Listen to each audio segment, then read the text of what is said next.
I remember being a younger Christian, and I shared a meal with a couple of older pastors. They got to talking about a Bible story that included demon possession. It might have been the story that we're going to be talking about today, actually. One of these pastors mentioned, just kind of offhandedly, that, of course, demon-possessed people in the Bible, they're actually just dealing with sickness and mental issues. And the other pastor very quickly agreed. And I was like a teenager at the time. These were two longtime pastors, older men. I think they were Lutherans, I'm not sure. I didn't say anything. I'm kind of like, I figured I must have misunderstood them at some point. I didn't want to look like an idiot, so I just kept my mouth shut. I had been raised Pentecostal, and I had no idea back then that some Christians didn't really believe in the existence of demons.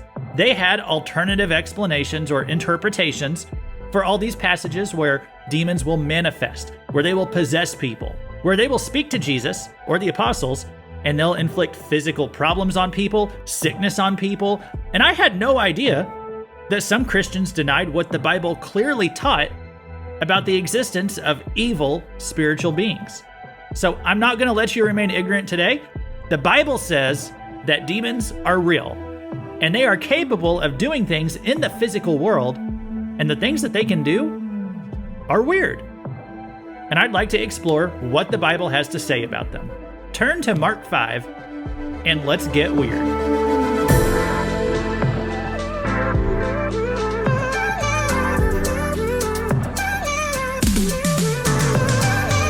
Welcome to Weird Stuff in the Bible, where we explore scripture passages that are bizarre, perplexing, or just plain weird. This is Luke Taylor, and today we're going to be talking about the capabilities of demons.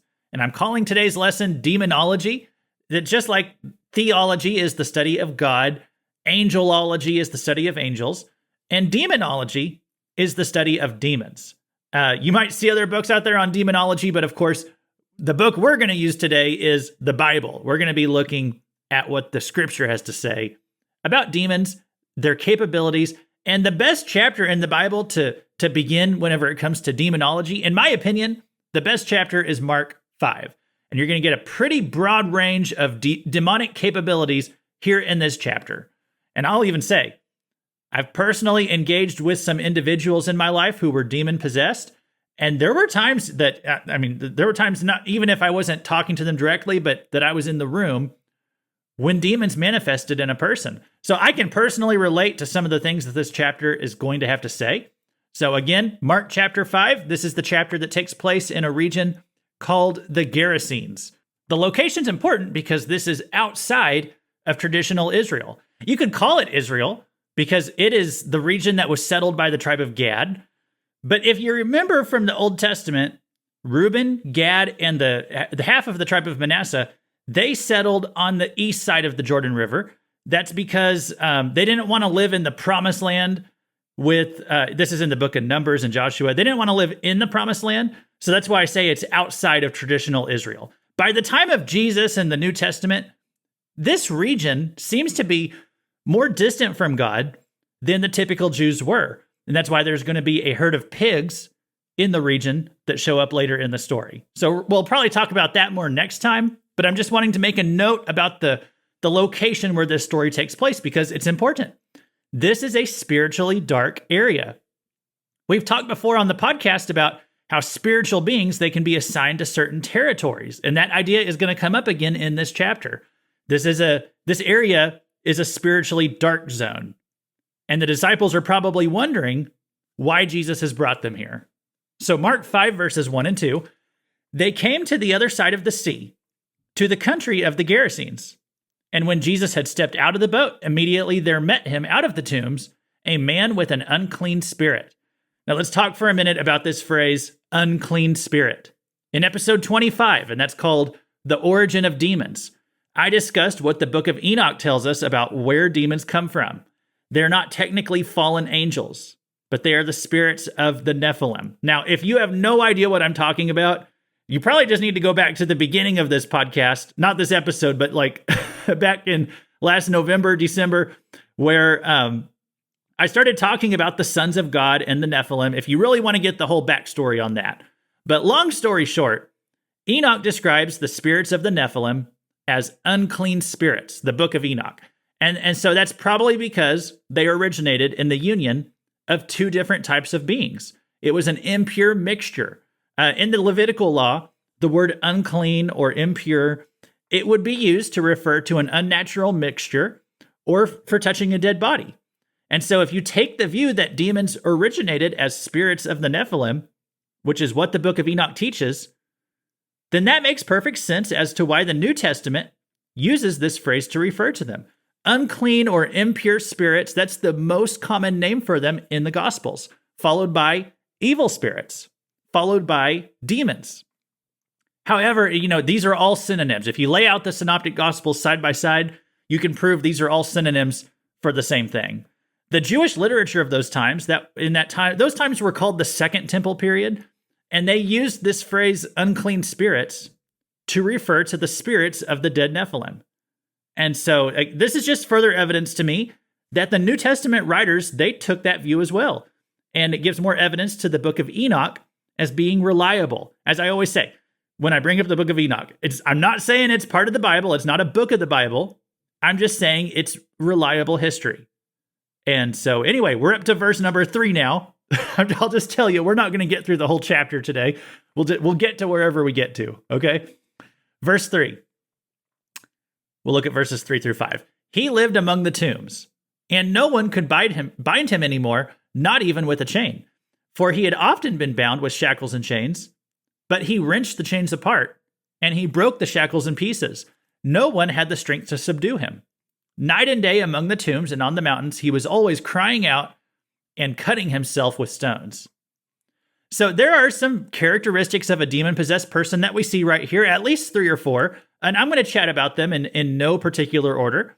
The first thing I want to draw our attention to is the massive strength of this demon-possessed man. It says that he could literally break chains, and they would tie him down, not with ropes, actual chains. And it said he would snap them, break them in pieces. It adds that nobody was strong enough to subdue this guy. So there's a little bit more going on here than just that he ate his Wheaties for breakfast. Okay, and remember, the Bible is not a fantasy book. This is something that really happened. This can still happen. These spirits are still alive and they enter people today. The Bible's not a book of myths. It's not just a book about things that happened in the past. It's about things that still happen and always happen. You either believe the Bible or you don't. But this is what the Bible says. And so if you're a Christian, if you believe the Bible, you don't get to just reject what it's saying right here because it's too weird. Okay? You don't get to dismiss demons as mental illnesses or sicknesses. There might be some mental illness and sickness going on, but the demons are real and they are there. And you don't get to just say demon-possessed people just have mental problems, okay? He could literally break chains. It said he could not be subdued. So one thing to be aware of, and it may be a warning for us, not to be too cavalier if you encounter a demon-possessed person, remember that they can be super strong, literally, inhumanly strong. You need to be careful about how you approach them. Acts 19, verses 13 through 16 have this story. It said, then some of the itinerant Jewish exorcists undertook to invoke the name of the Lord Jesus over those who had evil spirits, saying, I adjure you by the Jesus whom Paul proclaims. 7 sons of the Jewish high priest named Sceva were doing this. But the evil spirit answered them, Jesus I know, and Paul I recognize, but who are you? And the man in whom was the evil spirit leapt on them, mastered all of them, and overpowered them, so that they fled out of that house naked and wounded. So there was one man who was demon-possessed right here, and it said he was able to overpower 7 men who tried to cast the demon out. Now, this might confuse some people. How was the demon so powerful? Because they tried to cast him out in Jesus' name. Isn't that the way you're supposed to do it? Well, they did, but they didn't have a personal relationship with Jesus. So they had no authority over demons. Notice that it said here, Jesus whom Paul, they said to the demon, Jesus whom Paul proclaims. They tried to use Jesus' name like magic words or something, like an incantation or something. But our power as a Christian doesn't come from saying the right words. It comes from knowing the right guy, which when I say guy, I'm talking about the Lord of heaven and earth. Remember last week's lesson? That was our introduction to spiritual warfare. And what I said there was, you can't do it. You can't do it on your own. If you want to fight the devil, it's not a fight that you can win on your own. You need God's help. You need to rely on God.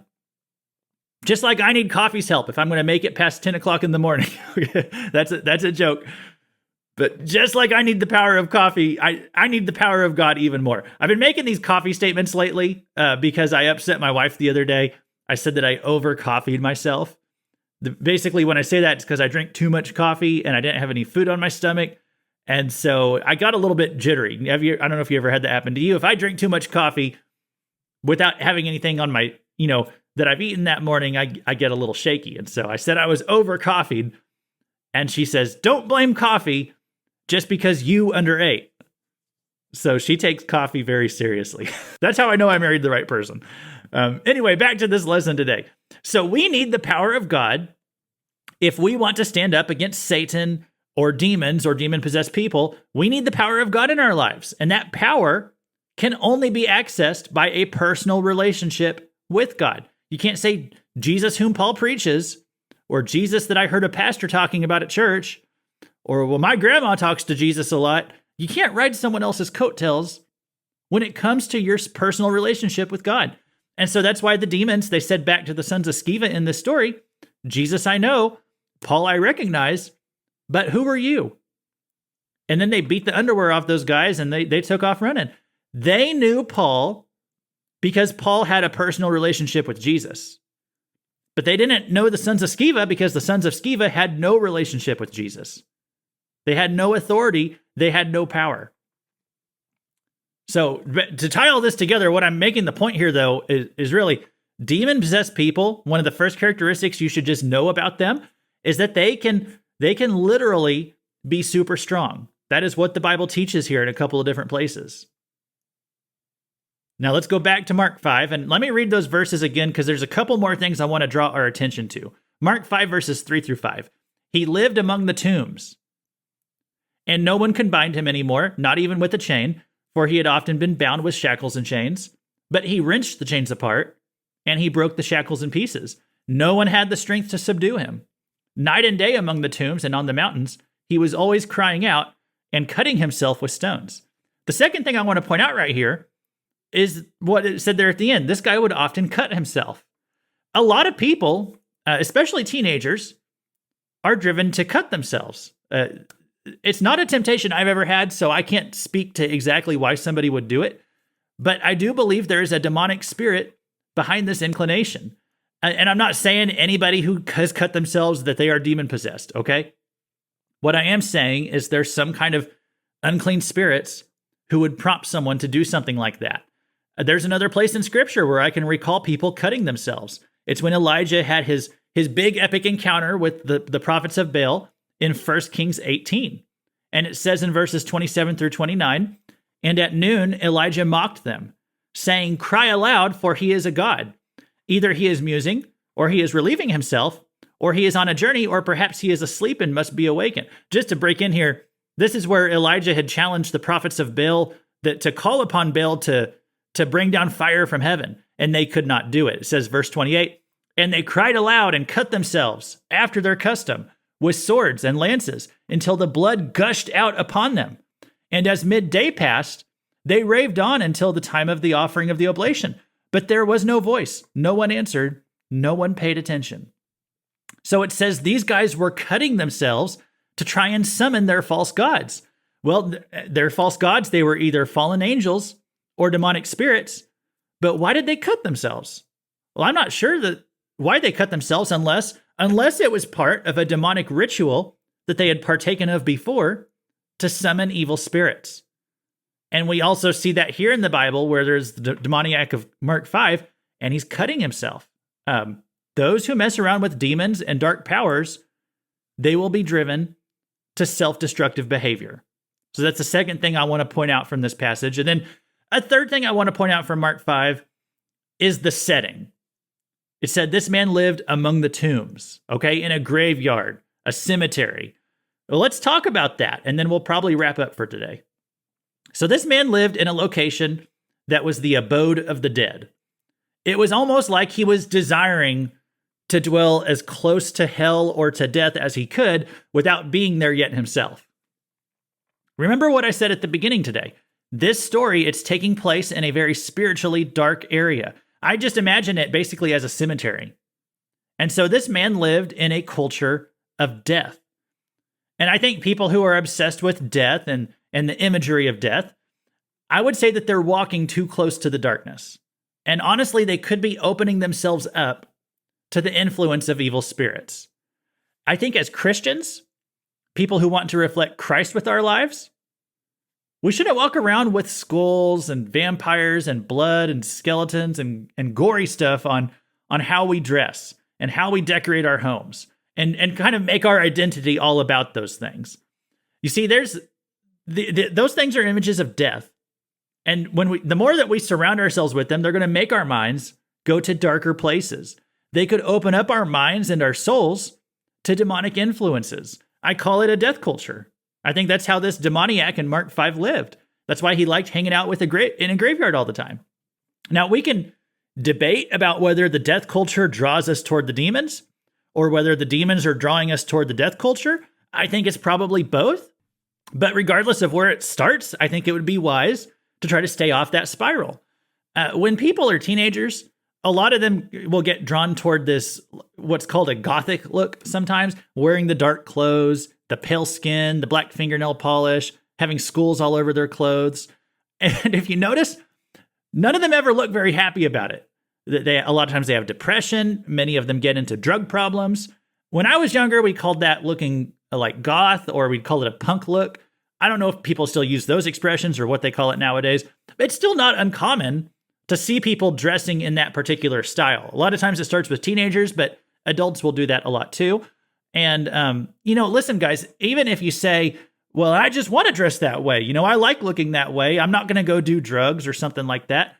My encouragement to you would just be to take that before the Lord, to pray about that.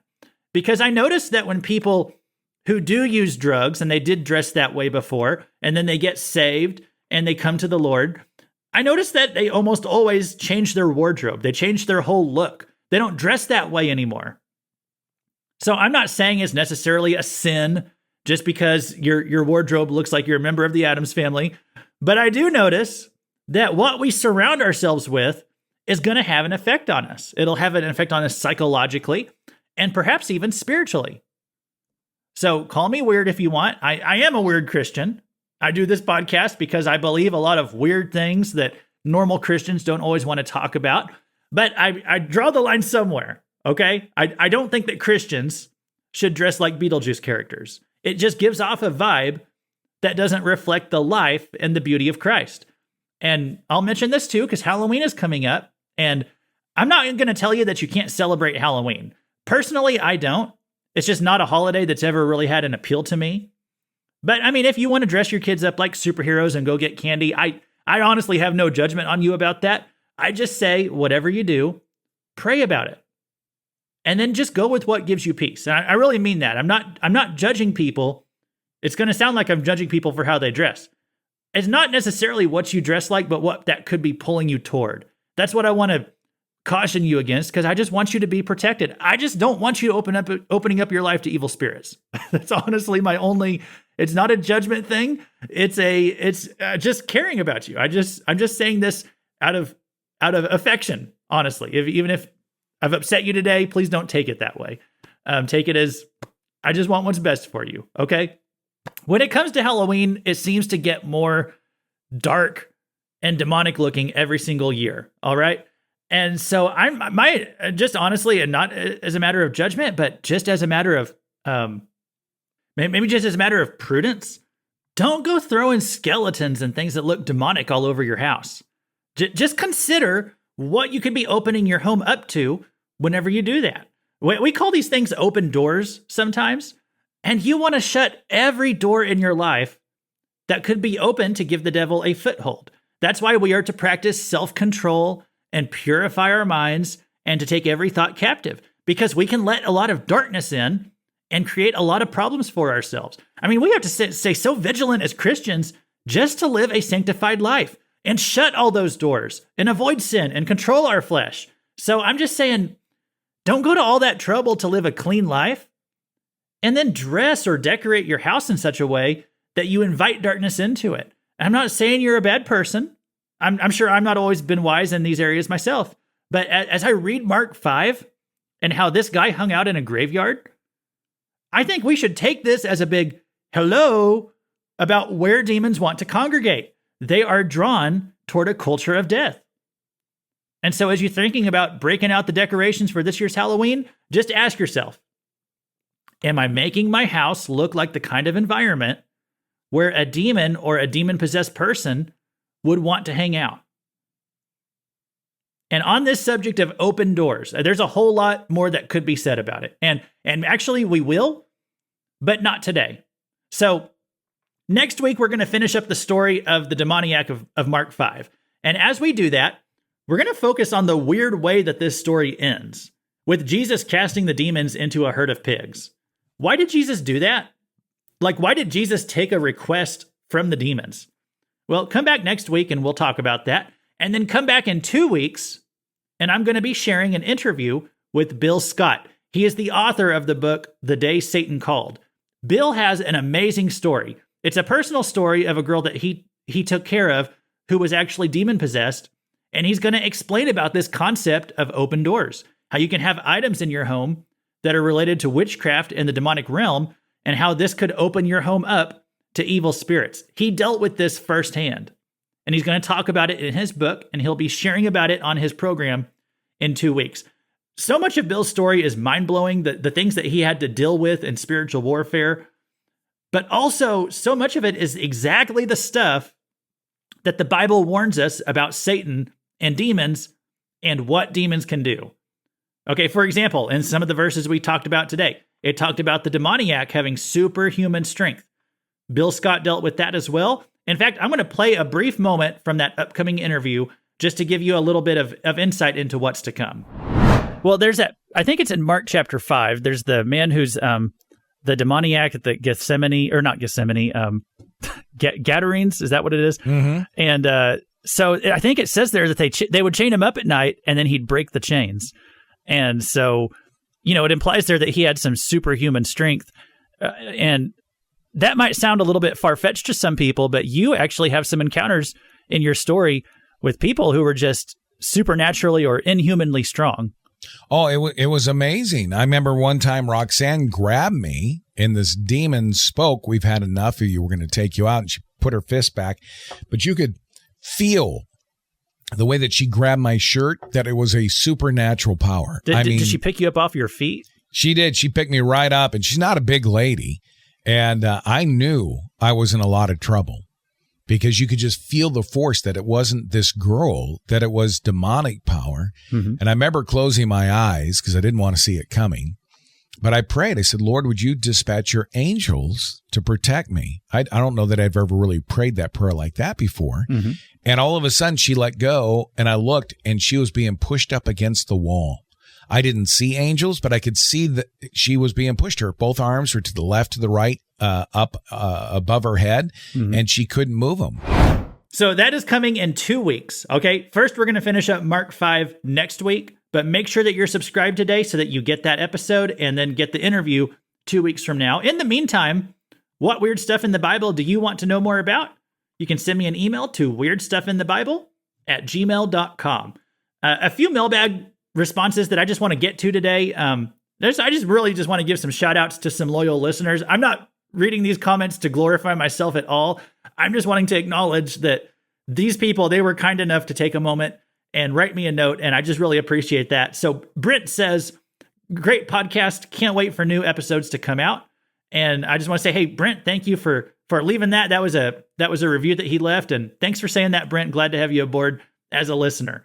Gender4 on YouTube says, "Your enthusiasm is a blessing for the weary in their dual days of life." And I said, I appreciate that too. I'm doing my best to bring energy to this because, and honestly, it's not hard. I love studying the Bible. So even getting to talk about this stuff and do this podcast, it's not hard to have some good energy to bring to it. But thank you for that comment. And to longtime listener Joe from North Carolina. He said this about my recent episode on praying for our political leaders. And he said, well-spoken young man, God bless you. So just want to say thank you for those notes. If you ever want to send me hate mail, I'd be happy to read that on here as well. I don't know if I'd be happy about it, but if it's respectfully written, and I have read people's pushback to me before, but anyway, if you ever have something like that, and as long as you're decent about how you communicate it, I will include it here on the show. Maybe you just want more info on something or have a question. But anyway, to Brent and Jander and Joe, thank you for taking the time to say that. Bless you all as well. And I hereby do decree you all to be official weirdos. And to anybody listening today, I hope that you're all a little bit more weird too. It's okay to be weird. It's okay to be a weird Christian, just as long as you know where to draw the line. So thanks for listening. God bless you all for sticking around till the end. And we'll see you next time on Weird Stuff in the Bible.